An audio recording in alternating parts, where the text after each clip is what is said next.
مدير مدحوين وعطى لو ديار عطوية كتيسن إذا ماذا قرق جمهورية سوماليلاند كسالو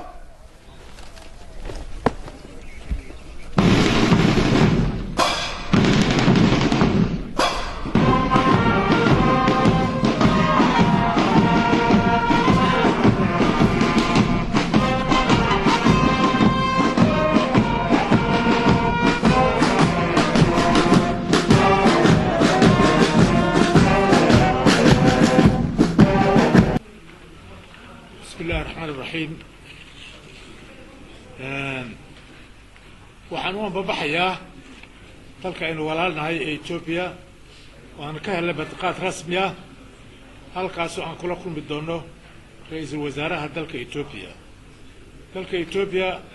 waxay naga dhaxay xiriir dheer oo soo jirana xagga iskaashiga nabadgelyada ganacsiga isu socodka labada shacab waxaana dawladaha ku faraxsanahay xiriirka wanaagsan ee naga dhaxaya dawladda federaalka Ethiopia oo aynu jecelnahay inuu sii xoojino sida laga warqabo dhawaan maamulka goboleedka Soomaaliyeed ee Puntland waxa ka dhacay isbedel siyaasadeed hoggaankiisa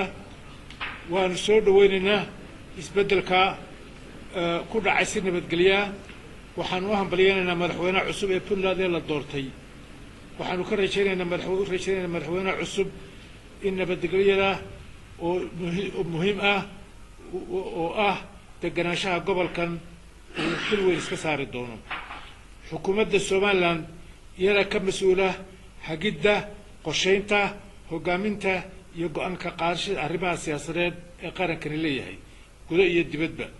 dastuurka jamhuuriyadda Somaliland wuxuu waajibinayaa mar walba cidda loo soo doorto talada qaranka ee kalsoonida shacbiga ku yimaada inay tahay kaliya ee ogmin hoggaaminta guud ee qaranka wadahadalka xukuumadda Somaliland ay leedahay Soomaaliya waxa ka mas'uula oo xisaaran xukuumaddan aan madaxweynaha ka ahay ma jirto mana jiri doonto cid mas'uuliyad sharci aan lahayn inay si toos ah iyo si dadbantoon midna ay u gasho ciddii isku dayda inay gacan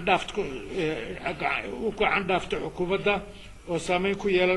yeelan kara qaranka waxaa loo aqoonsanayaa in dastuurka qaranka iyo shuruucda dalka ay u taalla ay baalmareen waxa xukuumaddu ay u digaysaa cid kasta oo dibindaabiyo geysanaysa qarankan u geysanaysa laga qaadi doono tallaabo waafaqsan shuruucda dalka loona aqoonsanayo inay yihiin